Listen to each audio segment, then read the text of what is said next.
Hallelujah, praise the lord. આજની સુંદર સવારને માટે પ્રભુનો આભાર માનીએ. પ્રભુએ આપેલા નવા ઓગસ્ટ મહિનાને માટે પ્રભુનો આભાર માનીએ. જે પ્રભુ આપણને જાન્યુઆરીથી લઈને ઓગસ્ટ સુધી લઈને આવ્યા છે, તે આપણને હરેક દુઃખ, દર્દ, બીમારી અને શૈતાનના બંધનમાંથી છોડાવશે અને જરૂર આઝાદી આપશે. આજે સવારના સમયે હું બાઇબલનો એક ફેમિલિયર પેસેજ છે એ તમે એવું બધા જાણતા હશે. યોહાનની સુવાર્તા 4થો અધ્યાય.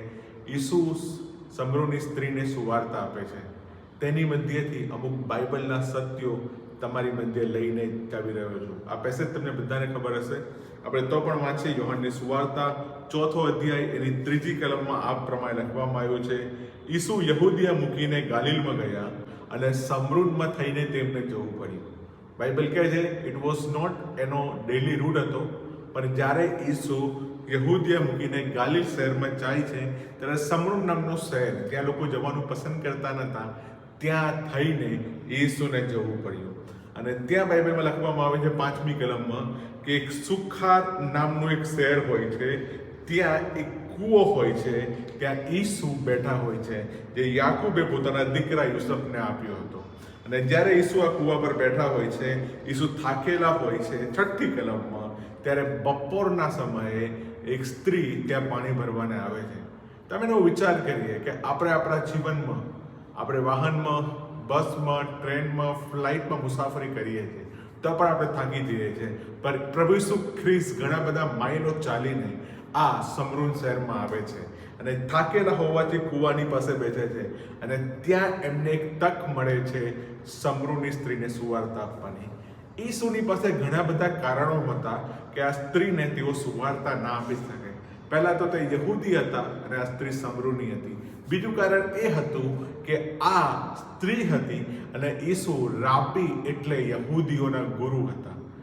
ત્રીજું કારણ એ હતું કે આ સ્ત્રી એક વ્યભિચારી સ્ત્રી હતી. અને આગળ પણ ઈસુની પાસે ઘણા બધા કારણો છે, તો પણ પ્રભુ ઈસુ ખ્રિસ્ત એક વસ્તુ પસંદ કરે છે કે તે આ સ્ત્રીને સુસમાચાર એટલે સુવાર્તા સંભળાવે છે. આજે આપણો ટોપિક સુવાર્તા સંભળાવવાનો નથી, પણ આજે સવારના સમયે હું તમને એ જણાવવા માંગુ છું, જે ડાયલોગ ઈસુની વચ્ચે અને આ સમરૂની સ્ત્રીની વચ્ચે થાય છે, એમાંથી આપણને કંઈ પ્રભુના વચનો વિશે જાણવાને મળે છે. આપણે આગળ વાંચીએ. જ્યારે આપણે પણ લોકોને સુવાર્તા આપીએ છીએ, ઈસુ આ સ્ત્રીને પ્રચાર કરતા નહોતા, ઈસુ આ સ્ત્રીને કોઈ ડોક્ટ્રીન સમજાવતા નહોતા, પણ ઈસુ સામાન્ય વાતચીત કરે છે અને વાતચીતમાં આ સ્ત્રી એ તારણની સુવાર્તા પ્રાપ્ત કરે છે. પહેલી વસ્તુ, જ્યારે ઈસુ આ સ્ત્રીની પાસે 7મી કલમમાં એને કહે છે તું મને પાણી આપ, કેમ કે એના શિષ્યો તો ખાવાનું વિચારતું લેવા ગયા હતા. યોહાન 4 અને 7માં. ત્યારે 9મી કલમમાં આ સમરૂની સ્ત્રી ઈસુને કહે છે હું સમરૂની સ્ત્રી છું અને તમે યહૂદી છો, તમે મારી પાસે પાણી કેમ માંગો છો? કેમ કે બાઇબલ કહે છે સમરૂનીઓ યહૂદીઓની સાથે કોઈ વ્યવહાર રાખતા નહોતા. આપણે એવા સમાજમાં જીવી રહ્યા છે, આપણે એવી દુનિયામાં જીવી રહ્યા છે જ્યાં એક સમાજના લોકો બીજા સમાજના લોકો જોડે વ્યવહાર રાખવા માંગતા નથી. આપણે એવા સમાજમાં જીવી રહ્યા છે જ્યાં એક કુટુંબના લોકો બીજા કુટુંબના લોકો જોડે કંઈ વાતચીત કરવાને માંગતા નથી. આપણે એવા ઘરોમાં જીવી રહ્યા છે ત્યાં એક ઘરના લોકો બીજા ઘરના લોકો જોડે વાતચીત કરવાને માંગતા નથી. પણ અહીંયા પ્રભુ હરેક સમાજના નીતિ નિયમો, હરેક જે યહૂદી સમાજે જે કંઈ ધારણાઓ બનાવી હતી, જે કંઈ નીતિ નિયમો બનાવ્યા હતા, તે સર્વને તોડીને આ સમરૂની સ્ત્રીની સાથે વાત કરે છે. ઈસુ 10મી કલમમાં આ સ્ત્રીને બહુ સારો જવાબ આપે છે. ત્યારે આ સ્ત્રી પૂછે છે હું સમરૂની છું ને તમે યહૂદી છો, તમે કેમ મારી પાસે પાણી માંગો છો? ઈસુ તેને કહે છે 10મી કલમમાં, યોહાન 4:10માં, ઈશ્વરના દાન જે તેને કહે છે મને પાણી આપ, તું કોણ છે તે જાણતી હોત તો તું તેમની પાસે માંગે અને તે તને જીવતું પાણી આપે. ઈસુ બહુ વિચિત્ર જવાબ તેને આપે છે. પહેલા તો ઈસુ ખુદ થાકેલા છે અને એને ખુદ પાણીની જરૂર છે, શારીરિક પાણીની જરૂર છે, અને ઈસુ પહેલા સ્ત્રીની પાસે પાણી માંગે. પણ જ્યારે આ સ્ત્રી સમાજના નીતિ નિયમો ઈસુની પાસે લાવે છે કે તું યહૂદી છે ને હું સમરૂની છું, તારે મારી પાસે પાણી ના મંગાય, તમે ઊંચા છો ને અમે નીચા છે, ત્યારે પ્રભુ ઈસુ ખ્રિસ્ત તેને કહે છે કે જો તું દેવના દાનને જાણતી હોત ને તને ખબર હોત કે જે તારી પાસે પાણી માંગે છે તે કોણ છે, તે તને ખબર હોત તો તું તેની પાસે માંગે અને એ તેને જીવતું પાણી આપે. અહીંયા આ સ્ત્રીને પ્રભુ એક અનંત જીવનની, એક સામાન્ય જગત નહીં પણ એક આત્મિક જગતની બાબતો સમજાવવા માંગે છે. પણ આ આત્મિક જગતની બાબતો સમજાવવા માટે આ દૈહિક બાબતો, જે પાણી, જે લોકોની રોજ જરૂરિયાત છે, એના દ્વારા પ્રભુ એની કરેક્ટ કરે છે. ત્યારે આ સ્ત્રી પ્રભુને પૂછે છે 11મી કલમમાં, પ્રભુ તમારી પાસે પાણી કાઢવાનું કંઈ નથી અને કૂવો પણ ઊંડો છે, તો જીવતું પાણી તમારી પાસે ક્યાંથી હોય?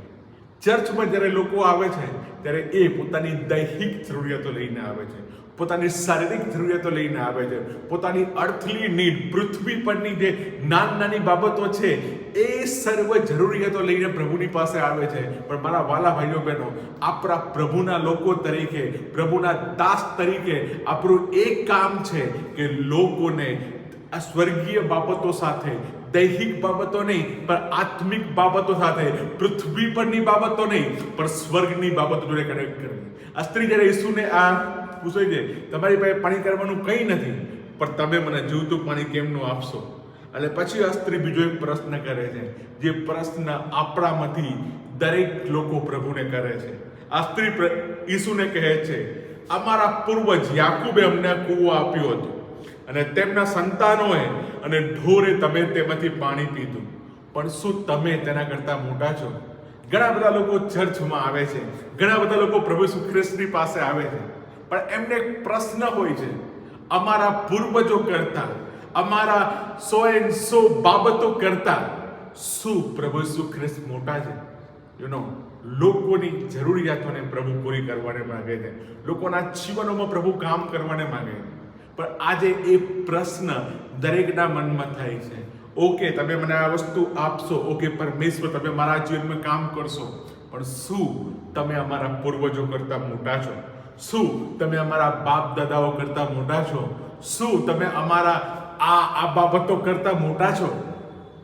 ઈસુ તેનો જવાબ આપતા નથી, પણ ઈસુ તેને 13મી કલમમાં કહે છે, જે કોઈ આ પાણી પીવે તેને ફરીથી તરસ લાગશે નહીં. ઈસુ કોઈ ખોટી ચર્ચામાં ઉતરવાને માંગતા નથી. ઈસુ અહીંયા યહૂદીઓને જેમ કીધું કે હું ઇબ્રાહિમના જન્મના પહેલાનો છું, કેમ કે એમને જરૂર હતી. ઈસુ આ સમરોની સ્ત્રી સાથે એવું કંઈ કહેતા નથી, પણ ઈસુ એ સ્ત્રીને કહે છે, જે કોઈ પાણી આ પીવે તેને પછી ફરી તરસ લાગશે નહીં. અને 14મી કલમમાં પ્રભુ ઈસુ કહે છે કે જે પાણી હું તને આપીશ તે કોઈ પીવે તેને ફરીથી તરસ લાગશે નહીં, પણ જે પાણી હું તને આપીશ, જે પીશે તેના જીવનમાંથી અનંત જીવનનો ઝરિયો વહ્યા કરશે. મારા વાલા ભાઈઓ બહેનો, આજે પ્રશ્ન એ નથી કોણ મોટા છે ને કોણ નાના છે. આજે પ્રશ્ન એ નથી કયા પરમેશ્વર મોટા છે ને કયા પરમેશ્વર નાના છે. આજે પ્રશ્ન એ નથી કયો ધર્મ મોટો છે ને કયો ધર્મ નાનો છે. આજે પ્રશ્ન એ નથી કયો સમાજ મોટો છે ને કયો સમાજ નાનો છે. આજે પ્રશ્ન એ છે, કોણ છે જે આપણને જીવન જલનું પાણી આપે છે? કોણ છે જે આપણી તરસ છીપાવે છે? કોણ છે જેનું પાણી પીવાથી આપણી અંદર જીવન જલની નદીઓ વહે છે અને તે અનંત જીવનનો ઝરો વહ્યા કરે છે? એ પરમેશ્વર કરી શકે છે. એ પરમેશ્વરના પુત્ર પ્રભુ ઈસુ ખ્રિસ્ત સિવાય બીજું કોઈ નથી કરી શકતું. અને 15મી કલમમાં માટે આ સ્ત્રી ઈસુને કહે છે, પ્રભુ જલ્દી મને આ પાણી આપો કે મને તરસ ના લાગે અને મારે પાણી ભરવા દૂર ના આવવું પડે. આટલા સમય સુધી આ સ્ત્રીનો પ્રભુ સાથેની જે જરૂરિયાત છે એ આત્મિક બાબત સાથે હોતી નથી. એના ધર્મની, એના સમાજની વાતો તો કરે છે, પણ આટલા સમય સુધી આ સ્ત્રી એક જ વસ્તુ કહે છે, પ્રભુ તમે મને જીવતું પાણી આપી દો, તમે મને અનંત જીવનનું ઝરિયાવાળું પાણી આપી દો કે જેથી મને પાણી ભરવા દૂર ના આવવું પડે. અને પ્રભુ 16મી કલમમાં તેના વ્યક્તિગત જીવનને લઈને પ્રશ્ન કરે છે. ઈસુ એ સ્ત્રીને પૂછે છે, જા તારા પતિને તેડી લાવ. તમને બધાને ખબર છે. અને આ સ્ત્રી 17-18માં કહે છે કે મારે પતિ નથી. ઈસુ તેને કહે છે, તે સાચું કહું તારે પતિ નથી, કેમ કે આની પહેલા તારે 5 પતિ હતા અને હમણે તારી સાથે જે રહે છે તે તારો પતિ નથી. આ સ્ત્રીના વ્યક્તિગત જીવનમાં પ્રોબ્લેમ હતો. આ સ્ત્રીના અંદર પ્રોબ્લેમ હતો. ઘણીવાર આપણામાંના ઘણા બધા લોકો પરમેશ્વરની પાસે આવે છે, દેવની પાસે આવે છે, અને આપણે સમાજની, ધર્મની, અલગ અલગ નીતિ નિયમોની, અલગ અલગ રીતિ રિવાજોની વાત કરીએ છીએ, પણ આપણે આપણા વ્યક્તિગત જીવનોમાં જોતા નથી. આપણે આપણી અંદર શું છે એ જોતા નથી. ઈસુ આ સ્ત્રીના પાપને બતાવતા નથી, ઈસુ આ સ્ત્રીની ભૂલને બતાવતા નથી, પણ ઈસુ આ સ્ત્રીને જે જગ્યામાં એને કરેક્ટ થવાનું છે, શુદ્ધ થવાનું છે, ત્યાં પ્રભુ તેને કહે છે તારા પતિને લઈ આવો. અને આ સ્ત્રીને ખબર પડે છે કે આ વ્યક્તિ જે તેની જોડે વાત કરે છે તે બીજું કોઈ નહીં પણ પ્રબોધક છે. 20મી કલમમાં એ સ્ત્રી પ્રભુને કહે છે, પ્રભુ મને ખબર પડી, મને માલુમ પડ્યું કે તમે તો કોણ છો? પ્રબોધક છો. અને 20મી કલમમાં આ સ્ત્રી ફરીથી કહે છે, અમારા બાપ દાદાઓ છે આ પહાડ પર ભજન કરતા હતા, પણ તમે મને કહો છો, તમે યહૂદી લોકો કહો છો કે અમારે ભજન કરવું જોઈએ તે જગ્યા યરૂશલેમમાં છે. આ સ્ત્રી ફરી પાછો એક કોન્ટ્રાવર્સિયલ પ્રશ્ન લઈને આવે છે. પહેલા તો કહે છે પ્રભુ કોણ મોટું છે, તમે મોટા છો કે અમારા બાપ દાદા મોટા છે? બીજી વાર આ સ્ત્રી પ્રશ્ન કરે છે અમારે ક્યાં ભજન કરવું જોઈએ? તમે કહો છો ત્યાં ભજન કરવું જોઈએ કે અમે લોકો જ્યાં ભજન કરીએ છીએ ત્યાં ભજન કરવું જોઈએ? અને પ્રભુ ઈસુ ખ્રિસ્ત 21 અને 22મી કલમમાં કહે છે, બેન મારું માન, સમય આવે છે જ્યારે તમે પહાડ પર અથવા યરૂશલેમમાં પ્રભુનું ભજન નથી કરતો. કેમ કે 22મી કલમમાં લખ્યું છે, જેને તમે જાણતા નથી તેને તમે ભજો છો, પણ જેને અમે જાણીએ છીએ તેને અમે ભજીએ છીએ. પ્રશ્ન એ નથી ક્યાં ભજન કરવું, પ્રશ્ન એ નથી કોણ ક્યાં ભજન કરવું, પ્રશ્ન એ છે કોનું ભજન કરવું. ઈસુ તેને કહે છે જેને તમે જાણતા નથી, જેને તમે ઓળખતા નથી, અજાણ્યા દેવોને તમે ભજો છો, પણ જેને અમે જાણીએ છીએ તેનું અમે ભજન કરીએ છીએ. અને 23મી અને 24મી કલમમાં પ્રભુ કહે છે કે એવો સમય આવે છે અને હાલ આવ્યો છે કે ખરા ભજનારાઓ આત્માથી અને સત્યતાથી યહોવાનું ભજન કરશે, અને ઈશ્વર એવા ભજનારાઓને ચાહે છે. અહીંયા પ્રભુ તેની મુલાકાત એક સાચા પરમેશ્વર સાથે અને સાચા આરાધક સાથે કરાવે છે. ઈસુ અહીંયા સ્ત્રીને જે જીવનનું પાણી આપવાને માંગતા હતા, એ સ્ત્રી એ જીવનનું પાણી એને શારીરિક રીતના મળતું નથી, પણ આ સ્ત્રીની અંદર જે તરસ હતી, એની જે ભૂખ હતી, એ ભૂખને પ્રભુ સંતોષે છે. ઈસુ તેને કહે છે ખરા ભજનારાઓ છે એ આત્માથી અને સત્યથી પ્રભુનું ભજન કરશે. કેમ કે 24મી કલમ કહે છે ઈશ્વર આત્મા છે અને જેઓ તેને ભજે છે તેને આત્માથી અને સત્યથી પ્રભુનું ભજન કરવું જોઈએ. અને આ સ્ત્રી પાછી કહે છે 25મી કલમમાં, મસીહ જે ખ્રિસ્ત કહેવાય છે તે આવશે હું જાણું છું, પણ તે ક્યારે આવશે, તે આવશે ત્યારે બધું કંઈ બતાવશે. અને પ્રભુ ઈસુ ખ્રિસ્ત તેને કહે છે તારી સાથે જે બોલે છે તે હું જ છું. આ સ્ત્રી અને એને ખબર હતી થોડી કે ઈસુ મસીહ જે ખ્રિસ્ત છે, જે ઉદ્ધારક છે, જે તારણહાર છે, એની અમારે રાહ જોવાની છે, કેમ કે તે આવશે અને બધું અમને કંઈ બતાવશે. પણ આ સ્ત્રીને હવે ખબર પડે છે જે એની સાથે વાત કરે છે, જે એની સાથે વાર્તાલાપ કરે છે, બીજું કોઈ નહીં પણ દેવનો પુત્ર ઈસુ ખ્રિસ્ત જે જગતના પાપ હરણ કરે છે તે છે.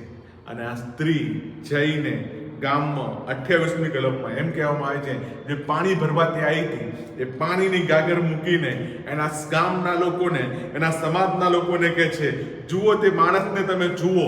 29મી કલમમાં તે ખ્રિસ્ત છે કે નહીં. અને 30મી કલમમાં લખવામાં આવ્યું છે તેઓ શહેરમાંથી નીકળીને તેમની પાસે ગામના પાદરે આવવા લાગ્યા. લોકો શહેરમાંથી નીકળીને ઈસુની પાસે જોવાને આવે છે. અને 39મી કલમમાં આપણે વાંચીએ તેમાં લખવામાં આવ્યું છે એ સ્ત્રીએ લોકોને કહ્યું જેટલું મેં કહ્યું તે બધું તેમણે મને કહી સંભળાવ્યું. અને તે વાતથી ઘણા સમૃદ્ધિઓએ તેમના પર વિશ્વાસ કર્યો. અને તેઓ ઈસુને કહે છે અમારી સાથે રહો. અને ઈસુ તેમની સાથે 2 દિવસ સુધી ત્યાં રહે છે અને ઘણા બધા સમૃદ્ધિઓ વિશ્વાસ કરે છે. આ એ સમૃદ્ધિ શહેર હતું કે જે યહૂદીઓ ત્યાં પગ મૂકવાને તૈયાર નહોતા. આ એ સમૃદ્ધિ લોકો હતા જેની જોડે યહૂદી લોકો વ્યવહાર રાખતા નહોતા. આ એ સમૃદ્ધિના લોકો હતા જે યહૂદી લોકોને નફરત કરતા હતા. પણ એક પરમેશ્વર સાથેની મુલાકાત અને એક પરમેશ્વર સાથેનો સંબંધ એમના જીવનને, એમની મેન્ટાલિટીને, એમની ધારણાઓને બદલી નાખે છે. અને હવે તેઓ ખૂબ વિશ્વાસ કરે છે. અને 42મી કલમ બહુ સુંદર તરીકે લખે છે. છેલ્લી કલમમાં એ સ્ત્રીએ કહ્યું, તેઓએ તે સ્ત્રીને કહ્યું હવે અમે એકલા તારા કહેવાથી વિશ્વાસ કરતા નથી, પણ અમે જાણીએ છીએ કે જગતનો ત્રાતા તે એક જ છે. સુવાર્તાની શરૂઆત ઈસુથી અને એક પાણી ભરવા આવેલી સ્ત્રીથી થાય છે. પણ આ સ્ત્રીને જ્યારે તારણ મળે છે, આ સ્ત્રીને જ્યારે અનંત જીવનની વાત મળે છે, ત્યારે એ આખી સુવાર્તા બીજા લોકોની પાસે આવે છે. આ સ્ત્રીના મનમાં ઘણા બધા પ્રશ્નો હતા, પણ હરેક પ્રશ્નનો જવાબ પ્રભુ ઈસુ ખ્રિસ્ત આપે છે. આવો આપણે પ્રાર્થના કરીએ. પ્રભુજી, અમે આ સવારના સમયે તમારી પાસે આવીએ છીએ. પ્રભુ, જે લોકો દૈનિક વચન સાંભળી રહ્યા છે, એ સર્વને આશીષ કરો પ્રભુજી. અમે પણ જે લોકોની પાસે તમારી વાત કરીએ છીએ, એના મનમાં ઘણા બધા પ્રશ્નો હશે પ્રભુજી. કોણ મોટા છે, ક્યાં ભજન કરવું જોઈએ, પ્રભુ અમારી શારીરિક જરૂરતોને કઈ રીતના પૂરી કરશે. પણ પ્રભુ, તમે જે રીતના સમરૂની સ્ત્રીના જીવનમાં અને એના દ્વારા સમરૂન શહેરમાં કામ કર્યું પ્રભુજી, એવી રીતના તમે અમારા જીવનમાં કામ કરો પ્રભુજી. સગરો આદર મેળવીને તમને આપીએ છીએ. ઈશ્વરના નામથી માંગુ છું. આમેન.